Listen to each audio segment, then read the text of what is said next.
I'll see you guys in the dark. So when I was a senior in high school, I was out of the blue contacted one day by this random guy on MySpace. I vaguely recognized him, but didn't really know him. He told me that they knew me from school, and I had tortured him in math a couple of times. This should have been my first red flag that something was off. I hate math, and I've never tutored anyone in it. I told him he was mistaken, but I tried to be nice to him, and we struck up a friendly conversation. Soon the guy, Brian, started talking to me at school. It started off pretty innocently. He was giving me more attention than I wanted from him, but I was flattered and didn't think anything of it at the time. He was a couple of years younger than me, and I figured he had developed a crush on me primarily because we were both kind of odd compared to the other kids in our high school. It was a very small school, and he and I were two of the very small number of alternative kids there. He was pretty emo, while I tended to be a bit more towards punk. Both of us loved My Chemical Romance. I figured he was just into me because there weren't many other girls with similar interests. Before long, he started waiting for me at my locker, every day, between every class. He started following me around before school and during lunch. He started coming to my performances. I tried to be polite, but started to avoid him. I would go to the local grocery store to eat lunch, even though it was more expensive, because underclassmen weren't allowed to leave campus. The situation continued to escalate to the point where he was sexually harassing me every chance I failed to avoid him. If he was waiting for me at my locker, he would say explicit things to me, tell me what he wanted to do to me, and tell me that he was having sex with his girlfriend. He wished that it was me, though. At homecoming, he left his girlfriend waiting awkwardly while he came to tell me that he really wanted to have all of us to have a threesome. Luckily, my girlfriends were there with me and came over as soon as they noticed him talking to me, which made him scurry away from us. As quickly as it started, it was over. One day he stopped showing up at school. I was relieved, but curious. After about a month of him being gone, my friend mentioned him in front of my dad. My dad questioned me about what happened, and I ended up telling him the whole story. He seemed really troubled. I asked him what was wrong, and he told me why Brian had been absent from school recently. Apparently, not long after homecoming, Brian had strapped some fireworks to a cat and set them off. The cat exploded, and Brian had laughed. He got caught and sent to kiddie jail and was committed to a psychiatric facility by his parents after he was released. I don't know what happened to him after that. I'm thinking I dodged the bullet, though, because he turned out to be even crazier than I thought he was. This isn't a tale of being stalked, really, but it was scary at the time. This happened, I think, in sophomore year or junior year. It was a long time ago, so I can't remember what grade. The high school I went to was one of the worst in the state. Wannabe gang members, violence, you name it. I was heading to the lunchroom one day, and a guy that I didn't really know that well started chatting with me. I didn't have any classes with him, but I had seen him around, talked to him a few times, and he seemed quite nice. As we were walking and talking, he asked me if I wanted to be his girlfriend. I told him no, as politely as I could, as I had a boyfriend at the time, but he had dropped out after my freshman year. He asked me nicely if it was because he was black. I told him no, and that if I hadn't had a boyfriend, we could totally try. He was really cute, not like muscular or anything, but short, stocky, with cute chubby cheeks. Anyways, we changed the subject, and he took off to class, and I thought nothing more of it. The next day, I woke up feeling like absolute shit. Fever, stomach ache, so no school for me. The following day, I felt much better and headed into school. One of my friends came over and sat next to me while I was eating breakfast and filled me in on what happened the day before. Turns out the dude that asked me out brought a gun in his backpack. He and the girl telling me this were friends as well. He had asked her if he could use her locker because he couldn't get his open and was in a rush. She let him, since most of us kept our lockers unlocked anyways. because we hardly ever used them. But they did a locker check that day and found a gun in his backpack, in her locker. Both of them were taken to the office, and she had to tell him what had happened with him using her locker. She was in tears because she thought she was going to end up suspended, and she was a straight A student. She somehow didn't get in trouble, but was told to keep a lock on her locker from now on. The boy was expelled, but I'm not sure what had happened to him afterwards. Now, you may think, so? It doesn't have anything to do with you. A lot of people bring weapons to school. That's exactly what I thought, until I opened my locker to see a note signed by him that made my blood run cold. I'm sorry for what might happen. Now, this doesn't mean that any of these bullets were meant for me, but it certainly creeped me out. I think back on it now, and just wonder what he was planning on doing, if anything, with that gun.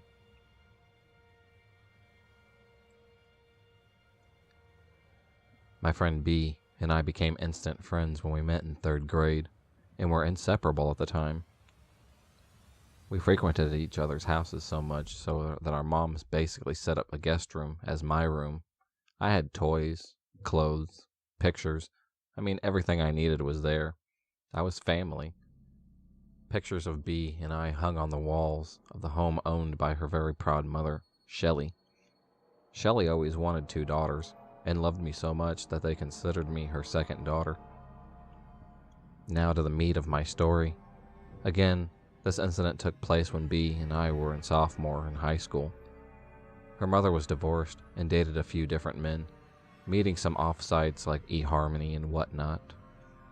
She had been speaking to a man for a few weeks, gushing about how manly and charming he was. She was really excited and always showed us their profiles before she decided to go on actual dates with one of these men. She always would say, "I need my daughter's stamp of approval before I go." One night, she called us to her room and showed us this man she had been talking all about. His profile was simple, as one would imagine for a middle-aged man in 2007 on eHarmony. The headline read, "Looking for a strong mother." I made a joke about his odd placement for caps, and just how strange a way to start out. But we moved forward. It told of his metal work background, his love for cold steel, and his work in a foundry that kept his icy heart just warm enough. I was honest and told her it sounded off, but he was handsome, sporting black, well-groomed hair, a beard, strong jaw, ice blue eyes, and relatively fit body for a 40-something-year-old male. I did stress on the weird vibe. Then B joked how Shelley always picked out the antisocial ones, and we laughed knowing this wasn't wrong. Shelley brought some weird stories home, but what do you expect meeting men online? We told her to go for it, so they planned on dinner. It was a haul for him, about a 2-hour drive. He was driving to our location where they would take one car into town. B and I helped Shelley pick out her outfit, helped her with her hair, makeup, and then went back upstairs so she could have some time to herself before the long night. We headed up the stairs where B and I were painting a wall in her room, just listening to music and cutting up. He just let himself in the house like no big deal, and just came up on stairs without saying a word, no knocking, no doorbell. The dogs didn't bark, nothing. So we got spooked, jumped, and screamed, shat our pants a little. We don't know how long he had been in the house. We don't know how long he stood behind us without speaking, but when he did speak, we shook. Well, I didn't know I was getting a 2-for-1 deal, he said quietly in a gravely low voice. He chuckled as we stood there in shock of a stranger in her room. He sauntered over to us like a man on a Sunday walk. The smell of cigarettes filled the room, as if Rod Serling himself was standing in the corner, explaining our situation to the audience for our own personal episode of The Twilight Zone. Right then, I noticed how much this guy looked like the guy in the picture Shelley showed us, except for he had salt and pepper, not jet black hair, and his eyes were not ice blue, but black. Not brown, black. It looked like this guy was 100% pupil.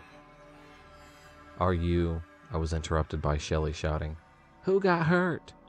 She must have thought we were horsing around, and one of us had got hurt bad. This was normal for us because we goofed around a lot. She was jolted at the sight of this man blocking her from us. He turned around just as soon as she reached the top of the stairs and held his arms out and said, in a less low-toned voice than he had earlier, "Shelley, you look beautiful." I knocked up and no one answered. "I hope it's okay." I let myself in. "These are your girls? They're beautiful, just like their mom." I'll never forget how he said mom. It felt dirty. B and I both stood side-eyed each other and stepped off our step ladders. We were both in tune with each other. If it felt weird, I knew she did too. And we both felt the odd air of the room. Shelley glanced away from him and at us, who were behind him, looking at her with wide eyes, both of us shaking our heads side to side in disbelief. Shelley looked back at him. This exchange only took a few seconds, but seemed like an eternity. She forced a smile at him and said, "Oh, I'm sorry. Next time just ring the bell. I'll come open the door for you." He nodded and walked towards her with open arms and hugged her like they had been the oldest of friends. She looked at us as they hugged and just kind of rolled her eyes to show us what she thought of his excuse. She proceeded to tell him that it was not appropriate as she led him down the stairs. We heard him apologize over and over. B and I instantly ran to our phones. We agreed to text her mom what we had just said to us so we could tell her, without him even knowing. We hit send, and about 10 minutes later, we heard footsteps up the stairs. It was Shelley, and she shut the door behind her and asked us if we were okay. She hugged us and told us that she was sorry he made us feel very uncomfortable. She explained to us that he said we reminded him of his girls and didn't want to scare us. We nodded, and then we said they were leaving out for the date. We hugged her, said be safe, and we could see her very soon. As she headed down the stairs, B and I looked at each other. We both knew that something was not right. We were both speechless from the good scare we received from this dark man just about 15 minutes prior. We heard them walking and talking, heading towards the front door a few minutes later. Shelley shouted up the stairs that she loved us. We yelled back that we loved her, and then the door shut. We instantly started talking over each other, saying the same things. B spoke over me. "He led that charm so thick, as soon as he saw Mom," B exclaimed further. "And did you see his eyes? What the heck was that? He looked so much like the guy from the pictures, but not exactly." We both concurred on our feelings about the stranger, his scent, his demeanor, his voice. He was like something out of a classic stranger danger advert. Again, we agreed to text Shelley how we felt. She thanked us and told us it seemed to be going well, and she would let us know that she was safe every hour. We were inside with the lights off, watching through the side window, trying to not be seen when the motion sensor light flooded the yard and light fell into the driveway. A truck flew into the driveway. The passenger side door flung open before the truck was at a full stop, and Shelley's feet were on the pavement just as fast. She waved at the driver and kind of jogged to the door wide-eyed. She reached the front door, turned, and waved the truck off. She had her house key ready in hand she wasn't waving with. She unlocked the door and slid inside the safety of the house. "Keep the lights off. Let's go upstairs," Shelley said as she locked the 2 deadbolts and the chain. Not once looking at us, we headed up the stairs behind her. We walked into B's room and looked out the window, down at the truck, still in park out front of the lights on, an engine still running. As we all stared at the truck, Shelley told us of the ordeal she went through. Long story short, he made reservations at the wrong restaurant, so he suggested they go buy some food and have a picnic-style dinner at a local park. Shelley didn't do well outdoors. She was an office woman. She declined. However, he had just drove so long to get there, and then hit her with the, "You kind of owe me." And Shelley said that made her feel bad, knowing he drove 2 hours. So when he mentioned that he had a vacation home he could cook for her close by, she agreed. She said they got to the house, and it was nice enough. Log cabin near Bethel, about 25 minutes from our town. Shelley said he kept talking about how easy it was to get her alone. He also kept saying he liked strong mommies because he had such fights. But she caved. This made her skin crawl. This wasn't the man she thought it was. This also wasn't the man in the picture, and Shelley started to slowly realize this. Shelley then said she asked for a ride home due to her feeling ill. He wasn't the happiest, but he complied and stopped cooking and started looking for the keys she knew he had in his pocket. He then started asking about our girls, referring to him, myself, and B. This freaked Shelley out so bad, she said she was going to get someone to get her, and that he didn't like that. He found his keys instantly. Once they were out of the house and in the truck would not start, so they had to move to his work truck. Shelley was shaken and wouldn't take her eyes off the truck in the driveway as she spilled the story out, post-haste. She said there was a garage that he said they were to walk around the house to hop in the work truck. She said she felt she had no choice but to play it cool and just agree to go. She hopped out and walked around the house where indeed there was another garage with a truck in it. The same truck that we were all currently staring at just sitting in the driveway. It smelled like bleach and metal, Shelley whispered. She told us on the way home that she kept asking about it. What did we do that she didn't like? What got us spankings? What were the naughty things we got in trouble for?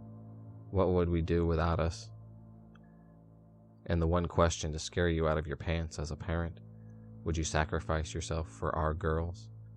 Shelley said she stared at him in awe and disbelief, and then he just laughed. She got more and more concerned as she noticed her surroundings in the truck. There they were. She thought there were chains in the bucket sitting on the desk that was drilled into the floor, a duffel bag, and a very large metal object. She wasn't too sure of it. This is where he started to pull out pictures on his little flip phone that he had of us.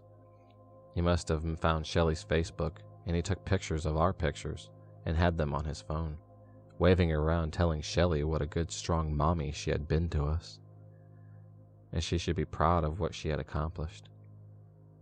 By this time they were pulling into the driveway, and Shelley was done with his shit.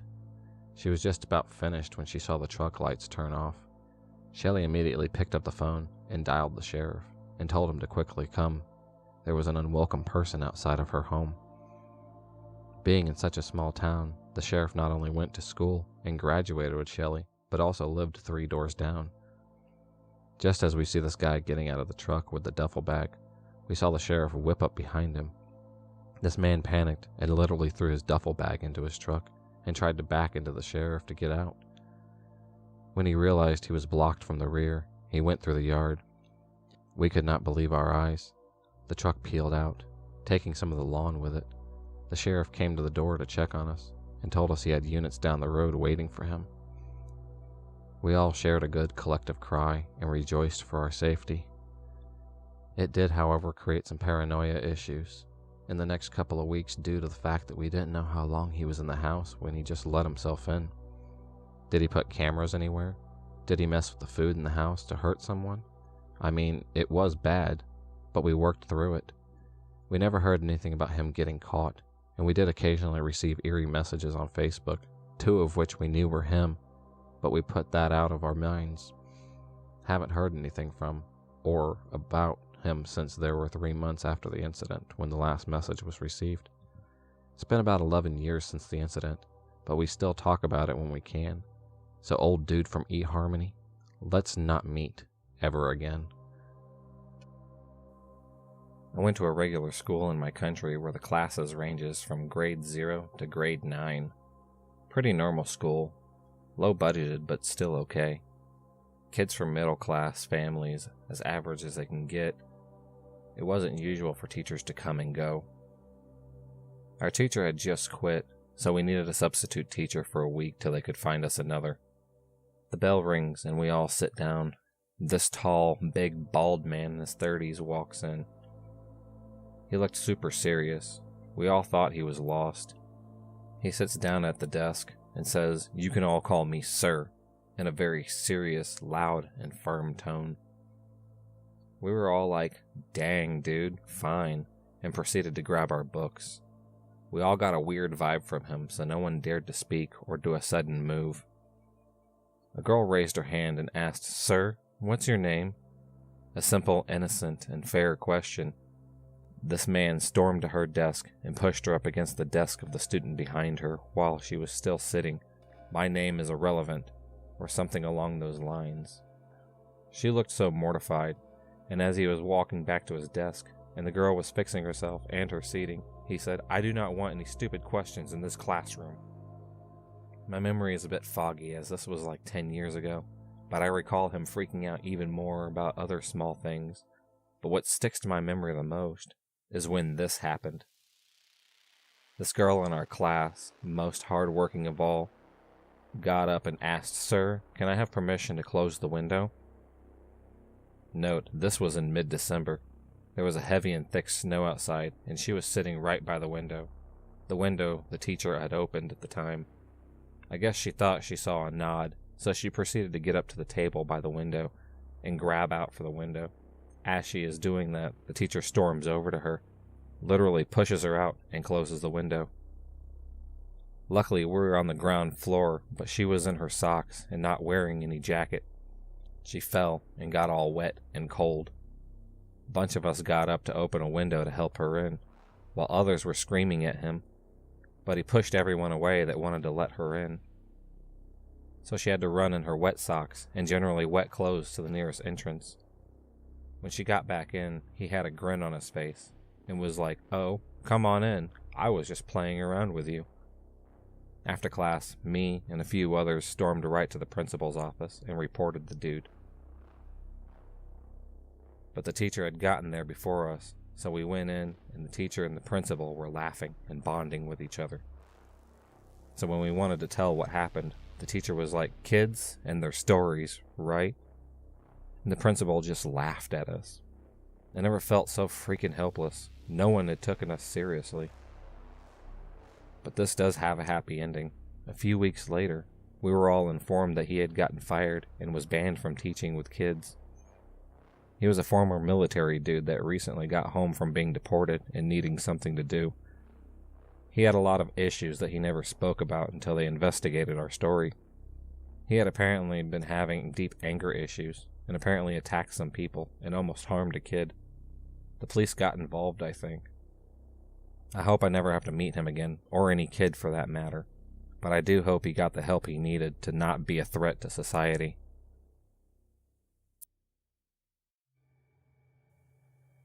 So this happened when I was around 12. I was in year 7 at school, and back then I was pretty chatty and naive. I spent a lot of time in the library. Books are magical, and I'd spend a break time here and there picking out something new. This is how we met. I don't remember much about what was said. He was in year 10, so he must have been around 15 or 16. He was very tall and slightly awkward, but seemed nice enough. I can't even tell you what we talked about, as I'm 22 now, and we never really talked much. I started seeing him more and more around school. At first it was fairly friendly, but weird when I started seeing him staring at me when he thought I wasn't looking, following me around at break times and around the school. There was a youth club at my local community center where kids would hang out with their friends. I would go every Sunday with my friends, and we would play table tennis, eat sweets, play Pokemon Pearl, and just talk. One day he shows up. He doesn't talk to me, just watches. He doesn't talk to me, he just watches me. He would be hiding around corners and behind half walls so he could listen to my voice and my conversations. He would turn up alone and stay there till the end, always watching me. I became scared of going to the toilet in case he grabbed me or something. My friends knew, and they found it creepy and kind of funny. The people running the club did ask him to leave once likely because he was constantly staring at a group of preteen girls, but I guess they couldn't do much as you paid £1 to get in. I eventually got more and more paranoid, wondering where he was going to be next. He never approached me anymore, just watching constantly. I told my family, and they couldn't take it seriously, and they just laughed it off. In the end, I took it into my own hands. I got my friend to dare me to go in with black lipstick. I used eyeliner and turned up looking like the Joker had eaten licorice. My stalker's face was a picture-perfect moment. He came over with a friend he made whilst he was stalking me, and they both teased me on how weird I was for about 5 minutes. Subsequently, he said he didn't like me anymore. This was the first conversation I had with him in months. After that, he stopped appearing. I wore black lipstick for years. To my high school stalker, I may have stopped dressing as an emo goth now, but please, let's not meet again.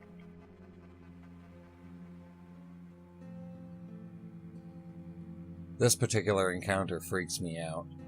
I know how horrible it could have ended, and I sometimes thank my crippling social anxiety as well as general common sense for preventing the worst. My freshman year of high school, when I was about 14, proved challenging socially. Afraid to really connect with strangers, I would typically eat lunch by myself or sit in the back of a classroom to avoid detection. I did have a few close friends from band, and I also grew fond of an equally awkward girl in my public speaking class. Now, because of our public speaking teacher was also the drama teacher and cared much more about the musical than assigning us speeches, we never had to stand up in front of the class. Instead, I would walk into the room, sit down next to my friend, and talk to her for about an hour until the bell rang. After probably about 3 months, this class became a nightmare.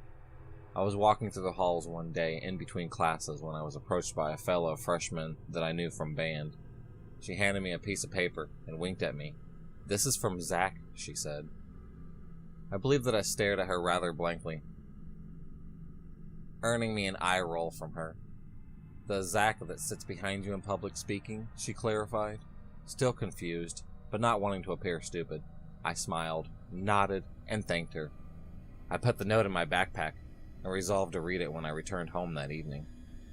Once in the comfort of my bedroom, I retrieved the note after recalling a very tall and large senior named Zach who did, in fact, sit behind me in that class. I did not remember ever speaking to him, but thinking it might have been a message from the teacher, I opened the lined paper up. As I skimmed the words, I immediately became uncomfortable. Printed in sloppy handwriting was a cheesy love poem. In it, he described all of my physical features, mentioned my full name, and professed his undying love. Now I was very, very confused at this moment. I had never spoken to this kid. I only ever talked to the other freshmen in class, and I had no account of any social media platform where he could have lifted any information from me. Even if I did know him, my mental issues would have definitely prevented any sort of long-term relationship with him. At this point, I was honestly a little more scared at the prospect of having to speak to someone I did not know. But I still began to skip that particular class.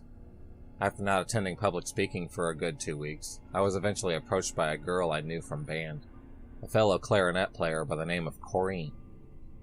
"I heard you've been ditching," she said with a bit of a smirk. "Good girls don't ditch, remember that." When I just laughed and shrugged, she continued, "Well, your boyfriend thinks you're avoiding him." "What? That Zach guy," she said. "He's definitely not my boyfriend," I replied. "I have some classes with him, too. I think he's a nice guy. You should give him a chance. He does like you a lot." Wanting to end the conversation, I just said that I would think about it and walked away. I think that Corey told Zach what I had said, and things escalated from there. I received a similar poem taped to my locker a few days later, and I began to see Zach standing outside of my classes as I left. Because he was blocking the door, I had no choice but to talk to him. I don't remember the exact conversation, but I remember that when he pulled out a large black binder and handed it to me, he told me that he was a writer, and that all the pages were filled with poems for me. After flipping through some of the cringe-worthy writing, I believe that I thanked him. Not wanting to hurt any feelings, he interpreted this as a go-ahead for a kiss, and I became pinned to a wall. So he had quite the advantage physically against a small 14-year-old girl. When he finally came up for air, smiling like he just won the ultimate prize, I told him that I was running late for my next class, and he released me. I felt assaulted, and even more freaked out. I never told anyone, even when he began to wait for me by my mother's car. I never told anyone when I saw Zach walking through my neighborhood, staring at houses intently like he was trying to figure out which one was mine. I had to change all the routes I took to get to my classes, and I would sneak out back doors just to avoid him. I guess I figured that school year was almost over, and once he graduated, my problems would resolve themselves. However, about a month later, I was leaving the school with a couple of band friends. It was around midnight after a musical performance, and we were just going to grab a bite to eat at the Village Inn. As I made my way to my friend's car, I felt hands wrap around my waist, spinning around in fright. I noticed Zach had pinned me against a different car. "I haven't seen you in a while," he said. "But that's okay. Love transcends time." I think I just smiled uncomfortably and said something about being busy with the musical. He ran a hand up my back and wrapped it around the back of my neck. "I know you're super busy, and that got me thinking. I love you more than anything, and I know that we're young, and I know that I don't have a ring, but please run away with me. Please marry me." Completely stunned and paralyzed, one of my friends arrived. She overheard the conversation and picked up on how freaked out I was, and she swooped right on in. "Hey," she said, "we have to leave right now. Sorry, my mom wants me home in like 5 minutes, and she will not be happy if I'm late. Come on." She grabbed my arm and wiggled my body free from Zach. "Wait, so will you?" Zach asked as my friend dragged me away. I said something stupid about having to think about it, and I made it into my friend's car without any other problems. We laughed and joked about it later, but it scared me enough to take my consciousness to the next level. For the rest of the school year, I made complex plans on how to travel between classes so I would not see him, and I made sure that I walked to and from any car with a group of people. Again, I never told anyone, even though my 18-year-old adult man proposing to and stalking a young girl was more than not okay. I wish I had, though, and I wish it ended there. A few years ago, when I was about 21, I was scrolling through my Facebook page, when all of a sudden, messages from people I had not talked to in years began flooding in. They all said something along the lines of, "Holy crap, this is creepy. Oh my god, are you okay?" And they inclined links to news articles. Apparently, Zach had been arrested for possession of child pictures and for multiple counts of touching children. A couple of the girls mentioned in the article I even knew from high school. I was pretty decent friends with them, too, even though they were freshmen when I was a senior. I just hoped that he did not hurt them because they were friends with me. He is in jail now for a very, very long time. However, if you search my name through Google, you will still find books that Zach actually published containing hundreds of poems that he dedicated to me. But I am honestly just glad that he is locked up and unable to hurt any more girls. So Zach, let's never meet, ever again. The first time I remember meeting Mary was when I was walking through the hall of our church. I knew a lot of the adults there and generally felt safe. I was walking down a hallway when this woman stuck her head out of a supply closet and started talking to me, asking me to come over, and started giving me the whole, "You're a good kid, why don't you help me with some sort of spiel?" And she knew my name without me telling her. I was about 5, or had just turned 6, and particularly aware of stranger danger, but couldn't decide if I should be creeped out or not. There was this strange lady seemingly hiding in a closet asking me to come over to her. How is that not sketchy? But this was church, and church was supposed to be safe, wasn't it? Somehow she managed to coax me over to the closet. It turned out that she was trying to fill in birthdays of the kids in my class, so that they could be given little gifts when it was their birthday, and she assumed I would know all their birthdays for some reason. When she found out I didn't, she settled for asking me when my birthday was. I got kind of cagey, because I knew better than to give out information about myself, and that was one of the specific things my mother had told me not to divulge to strangers. But then she claimed to already know that my birthday was in April. Wrong, in fact. That's about 6 months off. I told her she was wrong, but didn't feel right about telling her the truth, particularly because I felt that her false guess and offers of future birthday gifts was some kind of ploy. But when I wouldn't divulge my real birthday, she called me a liar, and then she threatened to tell all my teachers what a liar I was if I didn't tell her what my real birthday was. That was the point when I ran to go find my mom, and explained to her that there was a strange woman in the supply closet who was asking for my personal information, and threatening to get me in trouble if I didn't tell her. She came to confront the weirdo, and only to realize that they already knew each other. The woman, Mary, was someone who helped around the church, and basically everyone knew her. Mary laughed off my claims and assured my mom that I was exaggerating, and of course she would never threaten a kid with something like that. And my mother believed her. My mom explained the fact that my birthday was indeed not in April, but came away from the conversation with the idea that I was paranoid and just overreacted to someone asking me for my birth month. Either right before that, or right after, I had another incident with this woman, but didn't realize at the time that she was the same person. Similar to before, only not in a closet.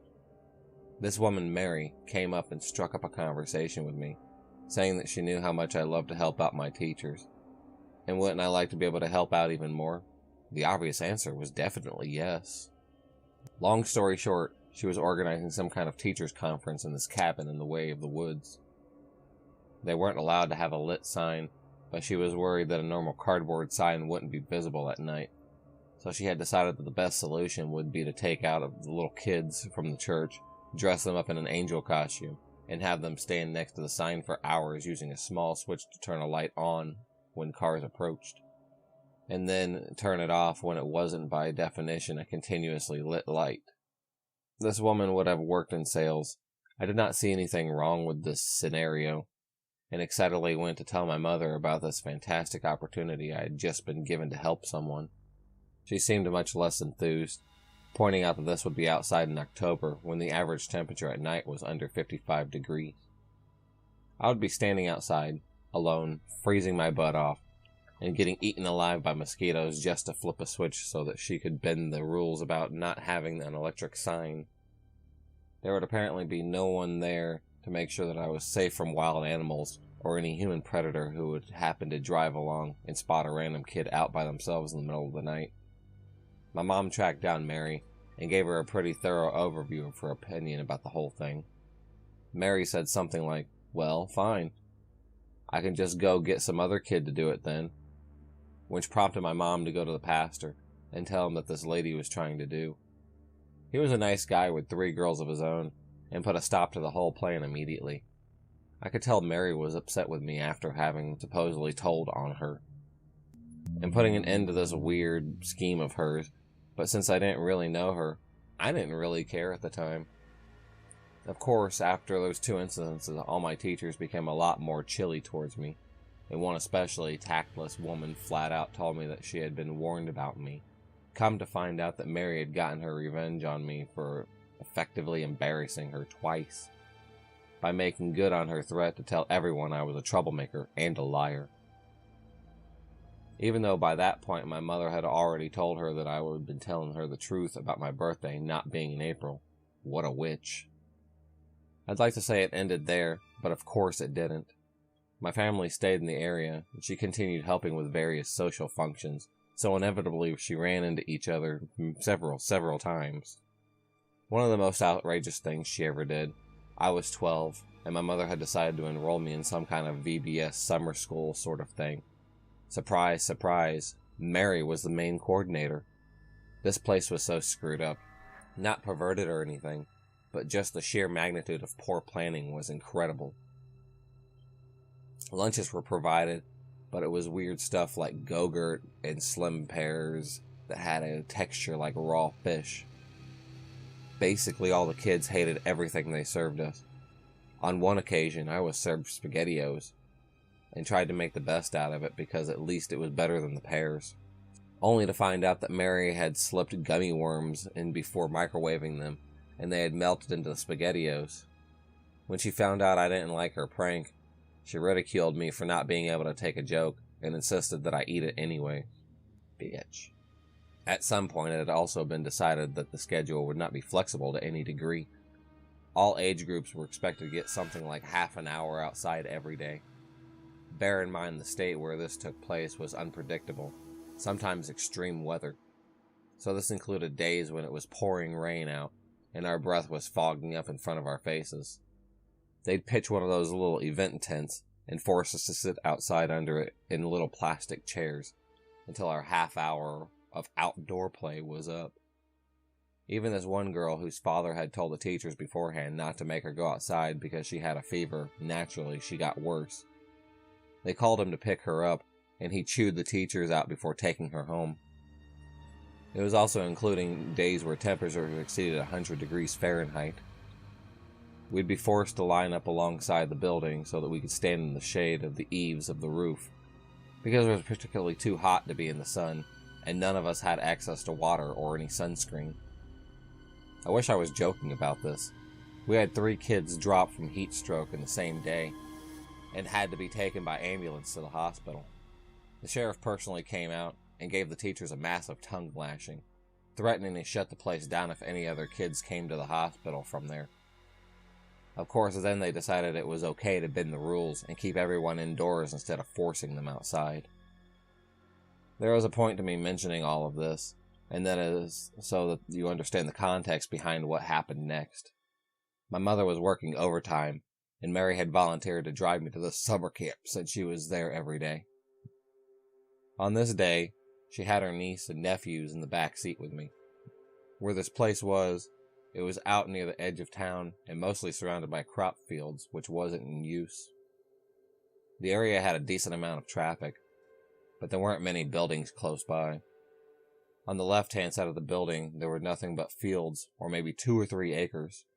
On the right-hand side, a tiny farmhouse, and beyond that, a pawn shop where there was a gas station. So I was in the back of Mary's van with these other kids, and we happened to look out as we were passing the pawn shop, which hasn't opened yet, and there's a scraggly bearded man stalking around outside with a rifle or shotgun in his hands. Not like I wonder if it's open so I can sell my gun, but like he was either the owner and thought an intruder had broken in, or he was the intruder that was in the process of breaking in. We all started telling her in a panic about this guy, and she just tells us to be quiet, and tells me that she knows I put them up to it, and that when we get there, she's going to tell all the teachers not to listen to me. That day, inexplicably, the schedule that was never changed unless the sheriff threatened the teachers was randomly changed so that my class was sent outside immediately, instead of later in the afternoon, and the doors to the buildings were locked so that we couldn't go back inside even to use the restroom. I spent like an hour fearing for my life because I knew that if the guy had robbed the pawn shop and tried to escape on foot, there was nowhere for him to run. I even begged to call my mom, and Mary refused to let me anywhere near the phone, saying that my mom had better things to do than be bothered by my stories.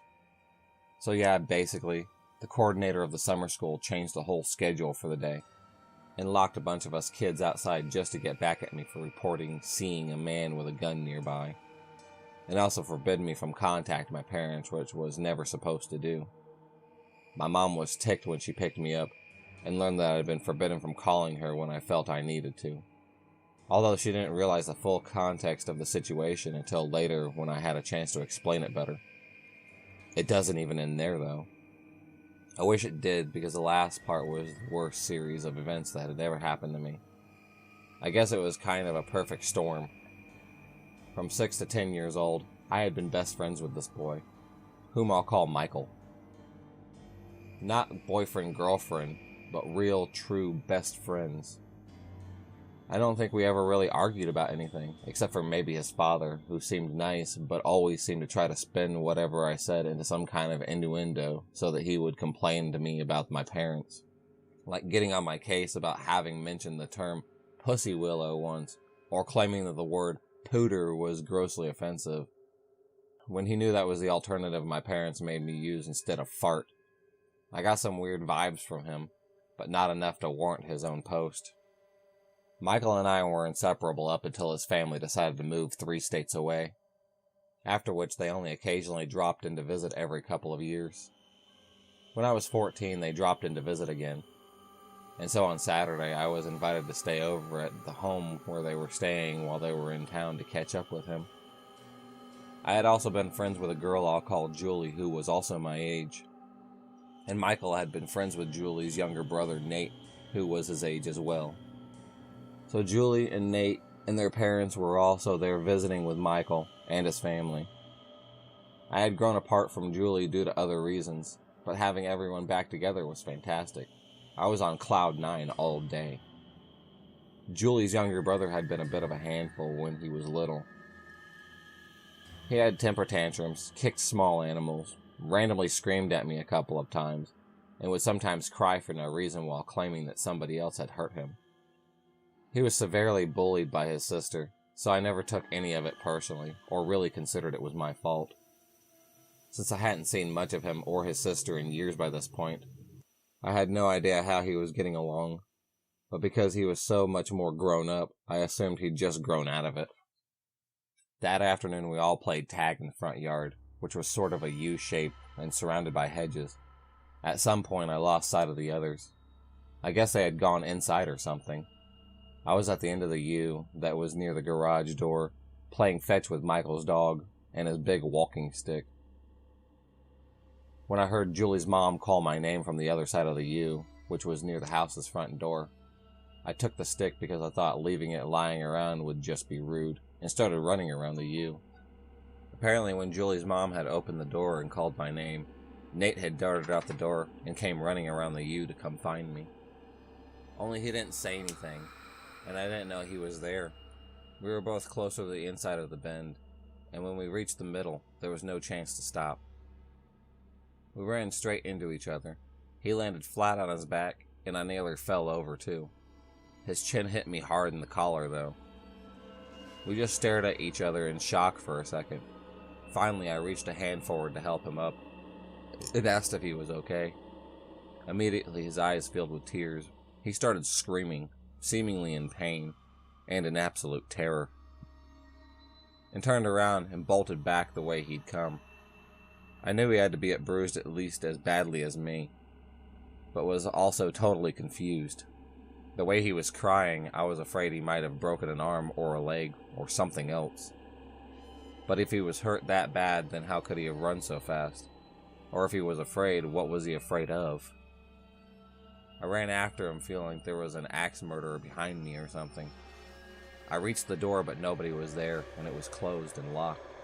I knocked, and Michael's mother answered it. She saw me still holding the walking stick and looked confused, but let me inside the house.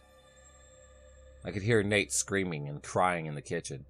His mother had him up on the counter and was looking him over, trying to figure out what was wrong with him. She seemed just as confused and scared about the whole thing as I was, and then he saw me and immediately pointed and screamed, "She beat me with a stick!" He just screamed the same thing over and over. I didn't know what to do, but seeing me seemed to make him hysterical, so I left him with his mother in the kitchen. I wanted to go find Michael and the others, but Michael's mom refused to let me go downstairs where he and the others were. So I just stood by myself in the foyer next to the door and tried not to panic. Maybe Nate hadn't grown out of crying a wolf about other people hurting him, but this was way different from what he had been like when he did that as a little kid. This time he seemed hysterical, and he seemed like he legitimately believed that he was sane. I had been holding the stick when we ran into each other, and even though I certainly didn't hit him with it, maybe he didn't understand what really happened. I tried to go back into the kitchen, thinking that I could try to explain to his mom what had happened, but Michael's father stopped me. I don't even know where he came from. I must have been really freaked out because of my perspective. It seemed like he had just appeared in my way. He told me not to go into the kitchen. I tried to explain that I needed to talk to Nate's mother and explain, very shakily, that Nate had been telling her that I had attacked him. So Michael's father asked, "Did you?" I told him no, of course not. He pointed out that I didn't seem to be hurt at all, which I refuted, telling him that I had gotten my own bruises from running into Nate. He asked for me to show him. I said no. He asked why. I pointed out unnecessarily. I think that I was a 14-year-old girl, so I couldn't just take off my shirt. He asked me why again, and persisted in stating that I needed to show him, and that if I didn't, he couldn't help me because I refused to give him any reason to think that I was innocent.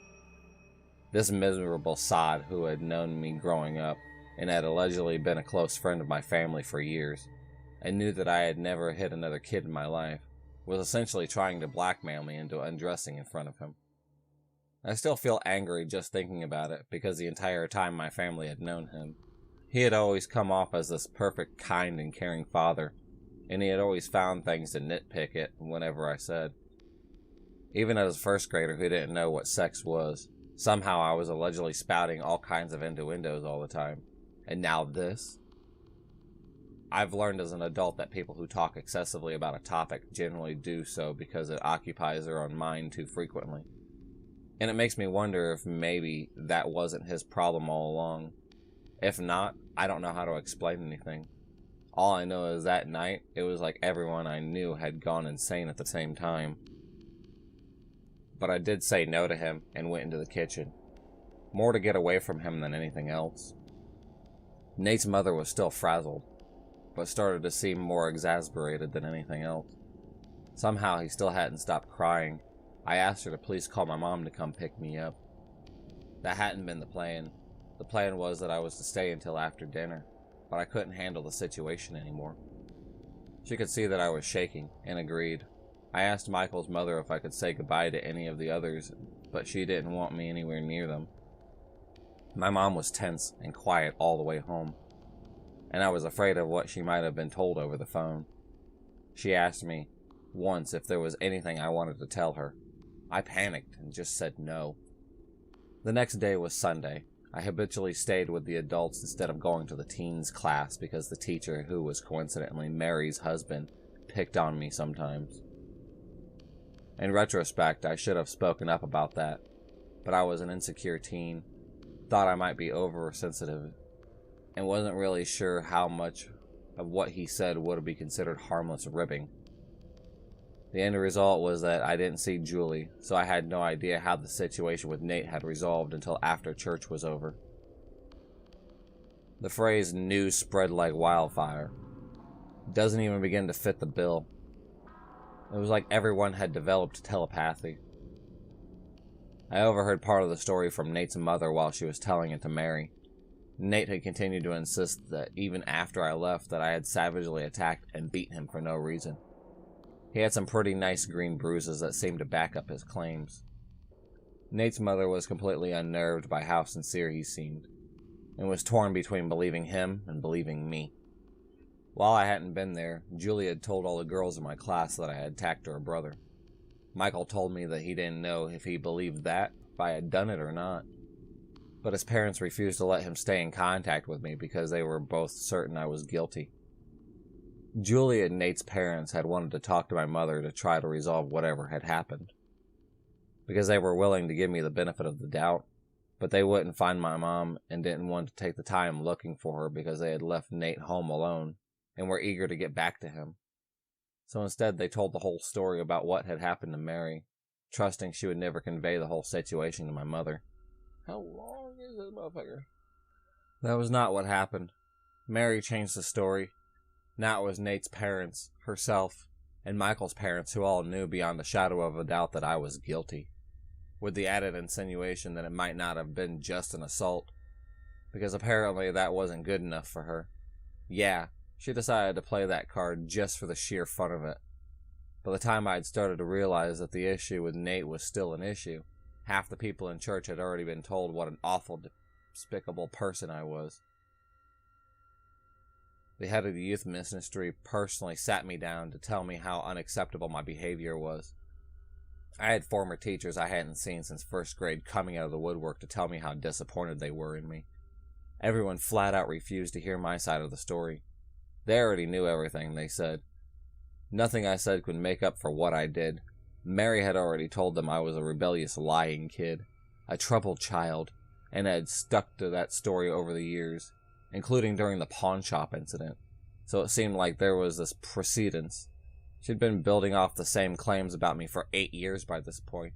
Why would anyone believe a lying, rebellious, troubled teenager over a charismatic adult who was always doing her part for the community? Mary was so disgusted with me that refused to speak to me. She specifically told her yarn to everyone about my mother. Having learned early on that my mom was not going to stand for baseless rumors and accusations about me, Mary was of that opinion that my mom was in denial about what an awful kid I really was. Mary's husband, my current youth teacher, somehow snowed me into thinking that my mom knew about everything, and that I shouldn't try to talk to her about it because she was so angry with me she could basically explode on me. I spent the next 2.5 years despised by almost everyone I knew.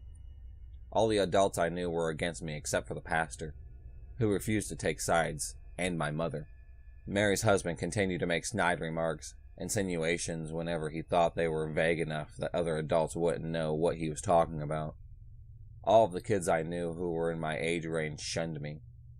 Even when new kids came in who didn't know any better, they were quickly told to stay away from me, ruining my chance I had of making any new friends to replace the ones I had lost. Even random strangers in the grocery store would glare daggers at me, sneer at me, or just watch me with those creepy, disapproval eyes. The shyness I'd always had became full-fledged social anxiety, complete with what I suspect was selective mutism. Because I was afraid of virtually all the adults I knew. Afraid of the little jabs they'd make at me. Afraid because I didn't know if my mom knew or not, and was afraid to find out. If she knew, if it was true that she was just so indifferent in reality that even though I knew she loved me, for some reason she still let everyone pick on me. It seems so stupid now that I was afraid of talking to her about it. If there were any one thing in my life I would choose to change, I would have told her immediately about it. But that isn't what happened, so I lived with it by myself. There were some mornings where I would just spend an hour in the shower crying my eyes out because I didn't want to have to go out and deal with anyone all over again. I don't know if you'll know what I mean when I say that I don't know if you'll know what I mean when I say having other people expect you to feel guilty is oppressive. When you laugh or smile or just feel normal, but they believe you should be ashamed of something and don't like it. For a while, I tried just not remembering what had happened. It is possible to make yourself forget something, but don't ever do that to yourself. Once you have a memory, you can't really destroy it. The best you can do is bury it. Part of your mind will still always know it's there. I still got all the same judgmental lurks and hurtful remarks. I just no longer understood why people were acting that way. And I had all kinds of awful nightmares until I finally dug those memories back up and faced them again. I got over it, but slowly. So many people who had known me the entire time I was growing up had immediately assumed the worst just because some gossip had told. I never knew who had been told and who hadn't. Every time I thought people had forgotten, Mary's husband would just make some new cutting remark, or someone else would, and I'd lose whatever sense of security I'd started to scrape together. It was only in my early 20s, a few years after we'd moved out of the state, that I finally found the courage to bring up the subject with my mother, which led to some interesting revelations. It turned out that Nate's mother hadn't divulged anything about what had happened over the phone. My mom had been tense on the drive home because of something totally unrelated to me, and had asked if I wanted to talk not because she thought I was guilty about anything, but because she could tell I was under stress of some kind. Mary's husband had lied through his teeth about her knowing what was going on, or being angry about it. She had never known.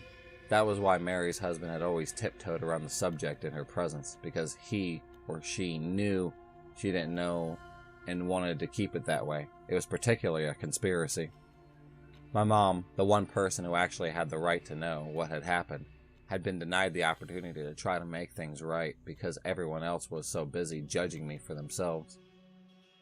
And Nate's parents, the two people who actually had a semi-balanced view of that night, had no idea how bad things had gotten after they left that day because they didn't live in our area anymore and weren't there to see it. If they had, I'd like to think they would have put a stop to it. They were good people. I don't have nightmares anymore, and I feel more or less indifferent to the situation now. It's over a decade behind me at this point, but Mary and your husband, holy crap, I never want to meet either of you again for as long as I live. All of the stress and fear and heartache I've mentioned here, and that's still not even mentioning how much you badmouthed my mom behind her back, gushed over her cancer scare because it gave you something to gossip over, and generally treated us both like dirt. I never want to meet Michael's father ever again, because whether he is a pervert or just too dense to realize how wildly inappropriate he was being doesn't really matter at this point. Either way, it was still beyond creepy and wrong. Never meeting Michael again is still kind of painful to think about, but I guess it wouldn't really be helped. I even tried contacting him on Facebook a few years ago, but to no avail. I already know Julie and Nate never want to meet me again. I guess that makes this sort of a round robin. Let's not meet. Whatever, I'm done. Fuck this one. If you enjoyed this video, please subscribe, like, and hit the bell for notifications on future videos, and become a stalker of the night. And I'll see you next time.